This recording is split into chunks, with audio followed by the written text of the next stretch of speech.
welcome to BNN Podcast episode 2. Hari ini kita kedatangan bintang tamu, seorang putri Indonesia yaitu Ayu Maulidah. Halo. Hai, thank you udah bisa di sini jadi pembicara hari ini. Ya, sama-sama. So, pertama-tama aku mau ucapin congratulations on your way to Miss Universe. Gimana? Bakal nyangka nggak sih kamu bakal ke Miss Universe? Ya, alhamdulillah sih memang untuk mengikuti Putri Indonesia itu adalah cita-cita dari kecil. Jadi memang dari kecil sudah mengarahkan perjalanan hidup itu untuk mencapai ke sana gitu. Which is Putri Indonesia pasti akan berangkat ke Miss Universe. Dulu saat tahun 2017 memang sempat pernah gagal, yaitu tertunda lah ya istilahnya karena mendapatkan juara kedua di Jawa Timur. Akhirnya ikut lagi 2020 dan alhamdulillah menjadi juara pertama yaitu Putri Indonesia 2020-nya. Congratulations, keren banget. Sebenarnya aku mau tanya sedikit tentang Putri Indonesia. Kan kamu awalnya itu mewakili Jawa Timur. Nah, itu tuh sebenarnya Putri Indonesia itu memang tahapnya kamu harus stand out di Jawa Timur dulu atau kamu memang langsung digabungkan sih di Jakarta ini? Jadi pemilihan Putri Indonesia itu tergantung dari provinsinya. Di saat provinsi itu sudah memiliki license untuk mengadakan pemilihannya sendiri, mereka bisa mengadakan pemilihan. Jadi kalau di Jawa Timur kita memiliki pemilihan tersendiri. Jadi hanya juara satu dari Jawa Timur lah yang akan nantinya berangkat ke ajang nasional. Dan di tahun 2017 itu memang saya kan di first runner up ya, jadi belum bisa berangkat. Tapi selama berapa kali pun kita mencoba misalkan gagal di provinsi masing-masing, kita masih memiliki kesempatan untuk mencoba lagi sampai kita berangkat ke nasional. Kalau sudah berangkat di nasional, itu baru kita tidak bisa mengulang lagi. Wah, keren banget. Pasti perjuangannya banyak banget yang kamu korbanin sampai sekarang ya. Dan it's all worth it, right? Thank you. Yeah. Oke, next aku pernah baca tentang kamu itu senang banget dengan kegiatan sosial, ya. Dan aku pernah baca kamu itu punya yayasan Senyum Desa ya. Ya. Nah, boleh nggak sih cerita sedikit tentang itu? Jadi Senyum Desa ini merupakan yayasan yang awalnya itu hanyalah perkumpulan anak-anak muda nih bersama dengan teman-teman. Dan di sana akhirnya saya dan teman-teman mengesahkannya untuk menjadi sebuah yayasan, dibantu dengan kita kan memang memiliki dosen di Fakultas Hukum Universitas Airlangga Surabaya yang memang membantu kita untuk memprosesnya untuk menjadi yayasan sebagai pembina juga di dalamnya. Dan dari sanalah akhirnya memang dari 2017 awalnya cuma 10 orang, 20 orang, akhirnya dengan berjalannya waktu, terlebihnya bersyukur alhamdulillah dengan saya terpilih menjadi Putri Indonesia, Senyum Desa ini lebih terekspos ya. Akhirnya kita open rekrutmen nasional, kita akhirnya sampai sekarang kurang lebih sudah ada 20 koordinator wilayah di seluruh Indonesia, kurang lebih 800 orang yang ada di dalamnya. Di sini adalah tujuannya dari masyarakat yang masih notabene adalah anak kuliah rata-rata, ini untuk mengabdi ke desa-desa untuk mengabdi ke negara kita masing-masing dengan tujuannya apa? Dengan adanya pemerataan. Karena kita tahu namanya Indonesia merupakan negara yang masih berkembang dengan adanya ketidakrataan dalam bidang ekonomi, pendidikan, security, or even healthcare system. Jadi di dalamnya situ kita berusaha untuk memberikan keadilan itu dengan ya semaksimal yang kita bisa beri.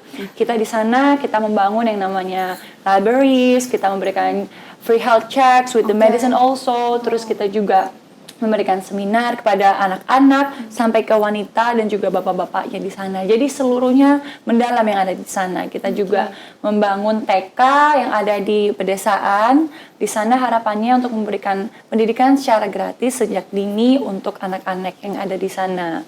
Dan juga kita memberikan pelatihan lah ya untuk masyarakat itu bisa memiliki ekonomi mandiri. Ya, kita memberikan pelatihan untuk membuka usaha sendiri, kayak mini store yang ada di pedesaan situ. Oke, berarti dari yayasan ini secara tidak langsung kamu juga membantu perekonomian di Indonesia ya? Amin. Oke.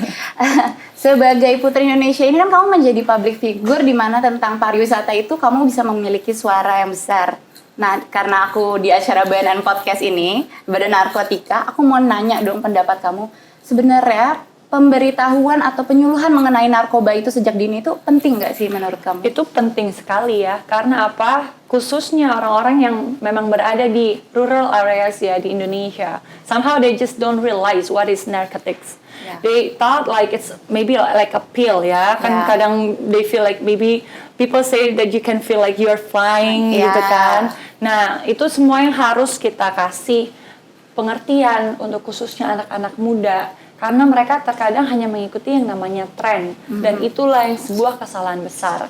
Jangan sampai generasi muda yang merupakan generasi penerus bangsa belum juga berperang untuk menghadapi masa depan mereka sudah hancur dengan narkoba. Ya. Nah, itulah merupakan tugas kita bersama seluruh masyarakat Indonesia, baik kita masih generasi muda ataupun generasi yang sudah berumur nih, untuk menjaga yang namanya lingkungan yang bersih dari narkoba. Itu Ya sih. benar, aku setuju banget sama Ayuma. Oke, selanjutnya itu kan dalam Putri Indonesia kamu pasti kan ada karantina, dimana kamu itu pasti dilatih secara fisik maupun mental. Pasti kamu ada dong rasanya kayak capek, lalu susah tidur karena kamu mungkin besok harus tampil di atas panggung. Dan mungkin kan kita sering dengar kalau misalnya narkoba itu bisa bikin kamu tenang Oh gitu atau ya? sebagainya. Belum pernah cobain. jangan dicobain. Nah, menurut kamu itu atau kamu pernah dengar nggak sih, ada nggak sih di kasus pageant itu menggunakan narkoba atau memerlukan hal-hal seperti itu? So far, yang what I know, in Putri Indonesia, tentunya kita memiliki tes anti narkoba sebelum kita masuk ke babak final. Jadi sudah dipastikan seluruh finalis dari Putri Indonesia merupakan wanita-wanita yang bersih dari narkoba. Dan tentunya itu menjadi garansi ya bahwa kita tidak menggunakan narkoba walaupun dalam karantina gitu. Jadi karena kan narkoba pun yang saya tahu kamu bisa ngecek walaupun pakainya 40 hari yang lalu bahkan ya, itu bisa terdeteksi dari rambut ya kan. Nah, itu semua insya Allah seluruh Putri Indonesia finalisnya selama kita mengikuti karantina, kita adalah wanita-wanita yang bersih. Dan mengikuti karantina walaupun kita capek segala macam, you know if you follow your heart, that you have your God, you know you will always avoid the narcotics. Karena itu memang sudah larangan ya dari agama apapun, saya percaya, maupun itu 5 agama yang ada di Indonesia, mereka semuanya melarang yang namanya penggunaan narkoba. Jadi saya percaya wanita-wanita yang kuat, terlebihnya wanita yang ingin bertujuan untuk menginspirasi masyarakat Indonesia, tidak akan namanya menggunakan narkoba. Karena kembali lagi, Putri Indonesia bukan hanya sebuah title, Putri Indonesia bukan hanya sebuah mahkota, cantik, tinggi, bergengsi gitu, pintar gitu ya, tapi tidak memiliki nilai yang moral. Nah, kecantikan dan juga karakter itu merupakan nilai yang lebih penting daripada sebuah fisik yang bisa kita lihat dari luar. Jadi untuk mengatasi kalau misalkan memang kecapean, susah tidur, ya mungkin minum CTM ya. Minum vitamin. Minum melatonin. Kalau saya misalkan susah tidur, minum melatonin aja karena memang mungkin besoknya harus bangun pagi. Iya. Kita harus fresh. Tetap yang pasti kita minum vitamin karena kita juga dari Putri Indonesia, kita tentunya mendapatkan supply dari PT Mustika Ratu, jamu-jamuan asli Indonesia. Nah, kita sebagai warga negara Indonesia tentunya harus melestarikan yang namanya budaya Indonesia, yaitu dengan mengkonsumsi jamu. Ya, betul. Nah, itu sudah sangat cukup sekali untuk kita menjaga stamina, menjaga daya tahan tubuh, terlebih di saat pandemi seperti ini. Iya benar banget, dan yang pasti jangan lupa olahraga ya. Walaupun di masa pandemi ini kita harus selalu rajin olahraga untuk menjaga kekebalan tubuh kita. Siap. Dan selanjutnya aku mau kamu memberikan pesan-pesan dong buat dari generasi kita untuk teman-teman di luar sana agar menghindari narkoba. Oke, buat teman-teman semua, seluruh generasi muda Indonesia, jangan lupa kita merupakan cikal bakal bagaimana negara kita nanti akan terbentuk untuk kedepannya nih ya, baik dalam sosial, ekonomi, walaupun segala hal lah. Kita ini adalah ujung tombaknya negara kita sendiri.